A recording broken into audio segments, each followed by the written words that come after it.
সে আমার ছোটবেলায় বিয়ে করছিল। একটা তো মনে ইতিহাস মনে পড়ে, যেগুলো একটা স্মৃতি তো মনে পড়ে।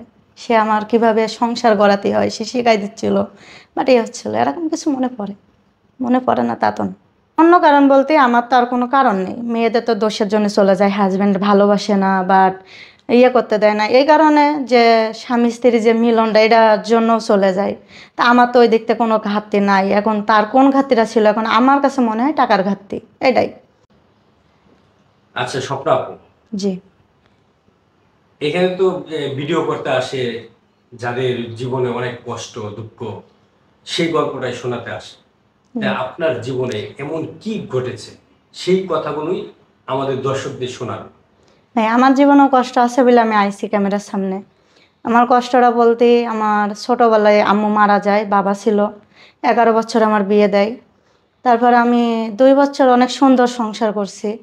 সংসার করার পরে 2 বছরের মাথায় আমার হাজব্যান্ড মানে আমার বাবু পেটে আসে। আমার হাজব্যান্ড মনে করেন অন্য দিকেরই মানে ওরা চলে গেছে, অন্য মেয়ের সাথে সম্পর্ক ছিল। আমি 1 বছর পর খোঁজ নিয়ে দেখি তার সাথে বিয়ে হয়ে গেছে। বিয়ে হওয়ার পরে মনে করেন আমি কি করব, সে জায়গায় তার আমার থাকা চলে না, আমার কষ্ট দেয়। তারপর আমার মা ছিল না, অনেক কষ্ট করেছি যে আমার হয় চাকরানির মতো করে রাখো, আমি সেই জায়গায় থাকি, আমার একটু আশ্রয় দাও, কেন আমার তো মা নেই, যাওয়ার জায়গা নেই। তো বলার পরে তারপরে বললো কি যে আমি সংসার করতে পারবো না। তো আমি বললাম আমার বাবুটা নিয়ে আমি কোথায় যাব, কি করব। আমি মানুষের বাসায় কাজ করে তোমার খাইতে দেবো, তাও আমার চাকরানি হিসাবে রাখিয়া দাও বাসায়, তোমার ওই বউ থাকুক আমিও থাকি।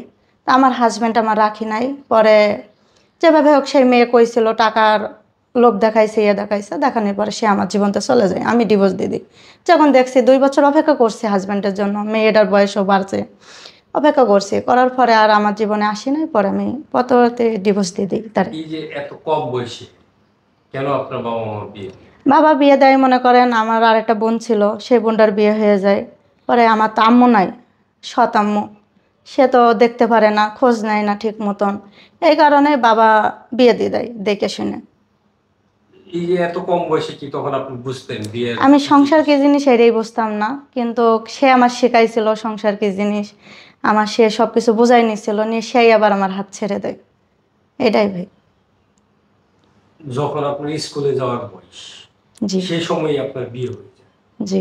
তো এই যে এত কষ্ট, মানে আবার এই 15 বছরের মধ্যেই আপনার ডিভোর্স হয়ে যায়। ডিভোর্স হয়ে যায়। জি।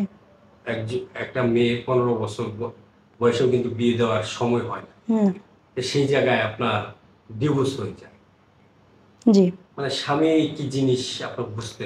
না, বুঝতামই না, কিন্তু যখন বুঝতে পারছি সেখন তার হাজব্যান্ড কাছে নাই। আর ওই অবস্থায় যখন আপনি এই যে একটা বাচ্চা নিলেন, তখন কি আপনার একবার মনে হয় না যে আমি বাচ্চারা নিয়েছি তো বাচ্চা? মানে ফ্যামিলি বলছিল যে বাচ্চা নিলে ভালো হবে, বাট তার ফ্যামিলি বলতে কেউ ছিল না, সেও একটা এতিমই ছিল বলতে গেলে। তা সে বলছিল, আমার বাবা বলছিল যে ও যেরকম দূরে চলে যাচ্ছে, মানে বুঝতে পারছি যে ও একটু সরে সরে যাচ্ছে। তা আমি দেখছি একটা বাচ্চা নিলে পারে মানে ভালো হবে, বাচ্চাটা নিলে আমাদের ভালোবাসাটা আরও বাড়বে বা সংসারটা টিকে যাবে, এই কারণে বাচ্চাটা নিয়ে। এই যে কয় বছর সংসার করেছে? আমি সুন্দরভাবে সংসার করতে পেরেছি 2 বছর। আর 1 বছর মনে করেন ওর জন্য অপেক্ষা করছি, ডিভোর্স দিই নাই, ও বিয়ে করছিল অন্য জায়গায়। এই 3 বছর মনে করেন ওর খাতা কলমে বউ আমি ছিলাম। আচ্ছা, এই যে 2 বছর 3 বছর সংসার করার পরে আপনার ভালো কোনো স্মৃতি এখনো কি মনে পড়ে আপনার স্মৃতি সাথে? মনে পড়ে সবই, হাজব্যান্ড যখন যখন আপনাকে ছেড়ে চলে যায়, কেন চলে গেল? আপনার তো তখন বয়স কম, আপনি একজন ইয়াং মেয়ে ছিলেন। হ্যাঁ, আমার দিক তারপরে থেকে কোনো দিক থেকে ঘাটতি ছিল না। আমি যেটুকুনো বুঝি একটা মেয়ের কাছে যা আছে আমার কাছে তো তাই আছে। তা আমি তো কোনো দিক থেকে তার ঘাটতি রাখিনি, কেন যে গেছে সেটা বলতে পারি না। হ্যাঁ, আমার কাছে ঘাটতি ছিল টাকার, আমি টাকা দিতে পারতাম না ভাই, এটাই আমার ঘাটতি ছিল, তাছাড়া আর কোনো ঘাটতি ছিল না। মানে এই যে একজন কম বয়সী মেয়েকে বিয়ে করলো, ছেলের বয়স কত ছিল? ওর বয়স ছিল তখন 25 এরকম হবে। তো এই মানে আপনাকে বিয়ে করার পরে 2 বছর সংসার করলেন, হঠাৎ কি অন্য কোনো কারণে চলে গেল না শুধু টাকার জন্য চলে গেল? অন্য কারণ বলতে আমার তো আর কোনো কারণ নেই, মেয়েদের তো দোষের জন্য চলে যায়, হাজব্যান্ড ভালোবাসে না বাট ইয়ে করতে দেয় না, এই কারণে যে স্বামী স্ত্রীর যে মিলনটা এটার জন্য চলে যায়। তা আমার তো ওই দিক থেকে কোনো ঘাটতি নাই। এখন তার কোন ঘাটতিটা ছিল, এখন আমার কাছে মনে হয় টাকার ঘাটতি এটাই।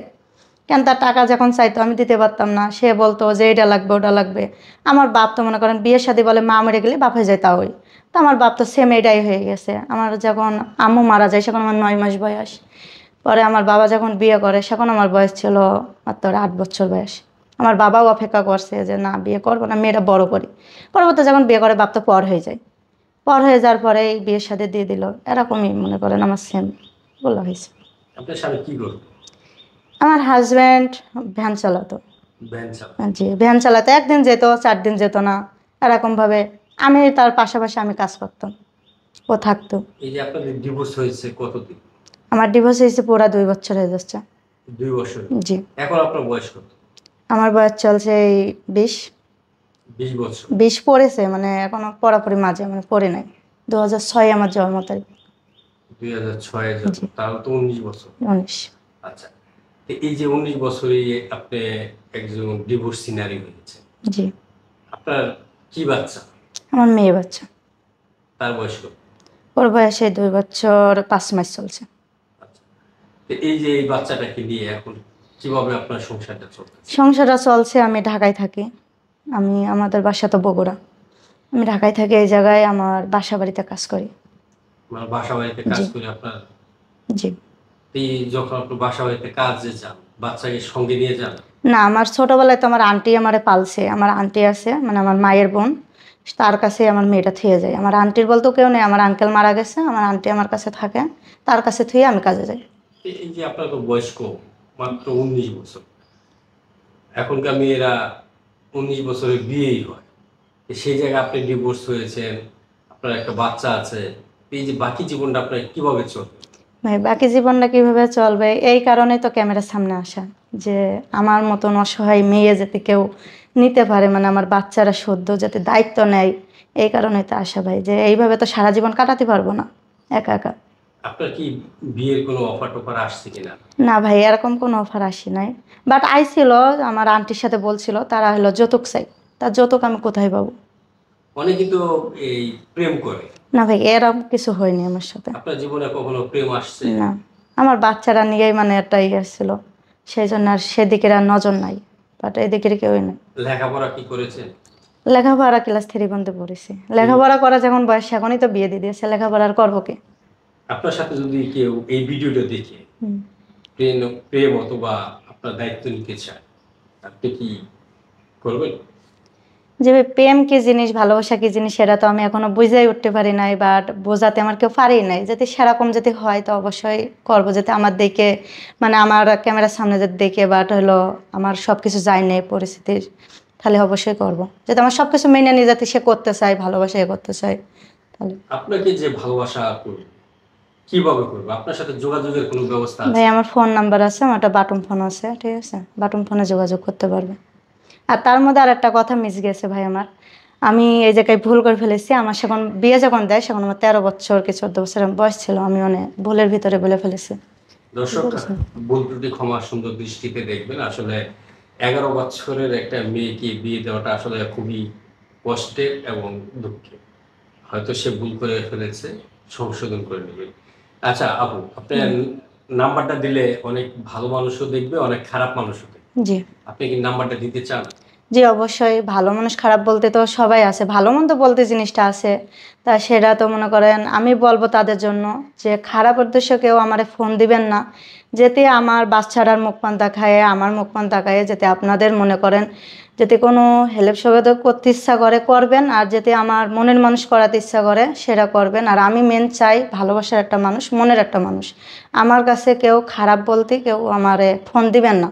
যারা মনে করবেন ভালোর জন্য বাট আমার পাশে দাঁড়াইতে চাচ্ছেন, তারাই ফোন দেবেন। তাদের উদ্দেশ্যে আমার এই একটাই কথা। তার নাম্বারটি বলুন। দর্শক, কেউ যদি আপনার নাম্বারটা বের করেন, 013 বলেন। 4357 4957। আরেকবার বলুন। 013 4357 4957। এটাই আমার নাম্বার। দর্শক, স্বপ্নাকে যদি কেউ ভালোবাসেন, কিংবা তার এই কষ্টের কথা শুনে যদি কেউ একটু সহযোগিতার হাত বাড়িয়ে দেন, তাহলে হয়তোবা স্বপ্না তার ছোট্ট বাচ্চাকে নিয়ে একটু হলেও সুখে থাকতে পারবে। আসলে ভিডিওটা বেশি বড় হয়ে গেছে, ক্ষমা সুন্দর দৃষ্টিতে দেখবেন। আর বিয়ে শাদী কিংবা সাহায্য সহযোগিতা একান্তই স্বপ্নার সঙ্গেই যোগাযোগ করবেন, একান্তই আপনাদের ব্যক্তিগত ব্যাপার। এই বিয়ে শাদী কিংবা সাহায্য সহযোগিতা চ্যানেল কর্তৃপক্ষ কোনো দায় দায়িত্ব নেয় না।